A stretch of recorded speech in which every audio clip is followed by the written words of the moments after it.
Alors, à l'âge de 27 ans, j'avais déjà 3 ans d'expérience professionnelle dans le domaine de la logistique et j'ai décidé, avec une carrière plutôt de technico-commercial, j'ai décidé de pouvoir évoluer un petit peu dans mon travail et je voyais que les responsabilités que j'aurais pu avoir étaient relativement limitées. Donc je me suis intéressé sur les différentes pistes qui pouvaient s'ouvrir à moi, dont les programmes universitaires ou en tant que reprise d'études. Et à BEM, comme j'étais originaire de Bordeaux, j'ai découvert qu'il existait une opportunité. Donc c'était la première rentrée universitaire du programme MIM, Master in Management. Et cette opportunité me permettait, à partir d'un niveau Bac plus 3 que j'avais, de pouvoir acquérir un niveau Bac plus 5, style Master 2.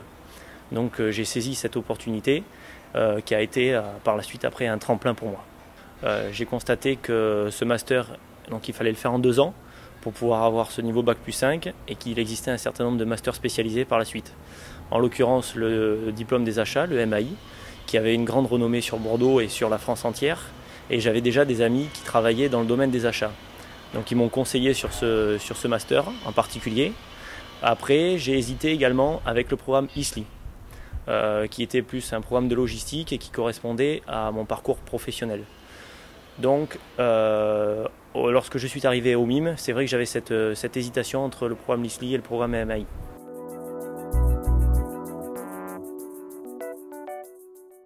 Alors, ça a été très profitable parce que ce qu'on pouvait imaginer aisément, c'est qu'en premier lieu, lorsqu'on arrive au MIM, on se dit reprendre ses études après 3 ans d'expérience professionnelle, ça peut être délicat. Et justement, le programme MIM permet de travailler essentiellement en groupe, faire des travaux de groupe, des présentations devant des intervenants professionnels ou devant des professeurs.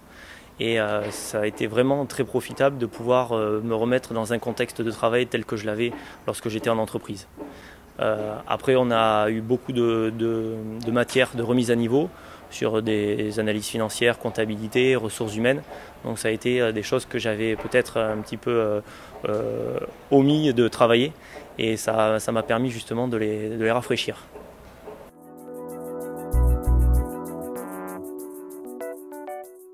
Alors, j'ai choisi le MAI lorsque j'étais en stage, j'hésitais et on avait un certain nombre de possibilités pendant ces 2 premiers mois de pouvoir choisir son stage, de pouvoir choisir son programme en master.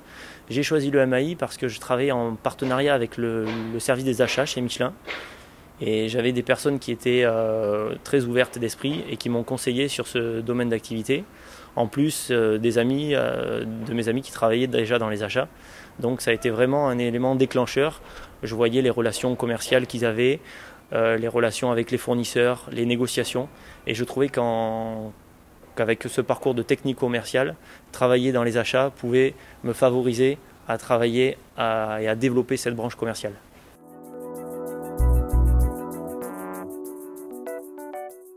Alors le domaine des achats pour moi était quelque chose que je découvrais par le biais de connaissances. Lorsque je suis arrivé au MAI, j'ai rencontré beaucoup d'intervenants professionnels, puisque 80% des cours sont enseignés par des intervenants professionnels. Donc on se rend compte d'un certain nombre de matières dont on ne connaît pas du tout, par exemple les techniques de négociation, les techniques de management, les techniques liées à l'analyse financière des entreprises, sur les ratios, sur la santé financière des entreprises. C'était quelque chose que je découvrais dans le détail.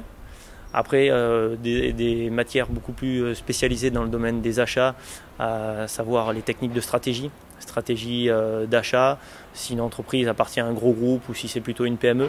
Donc vraiment beaucoup de matières que j'ai découvert.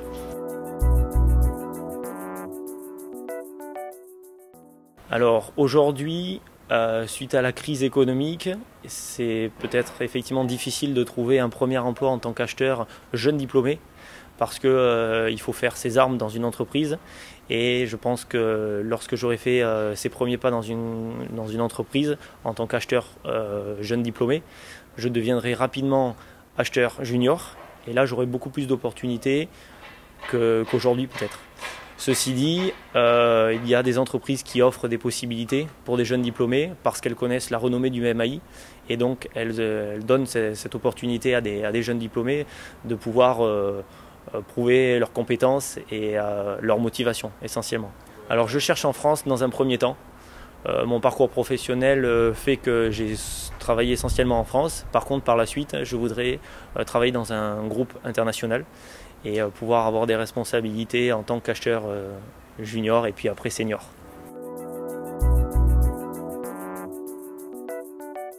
Exactement. Alors dans le MAI, le I de MAI était à la base achat industriel, puis maintenant achats internationaux. Donc c'est vrai que certaines personnes qui arrivent des précédentes promotions ont gardé cette notion d'industriel, mais on a cette vocation à pouvoir postuler sur des postes à vocation internationale, soit toujours dans le secteur industriel, soit dans des groupes qui sont présents en France, mais qui ont beaucoup d'entités dans d'autres pays.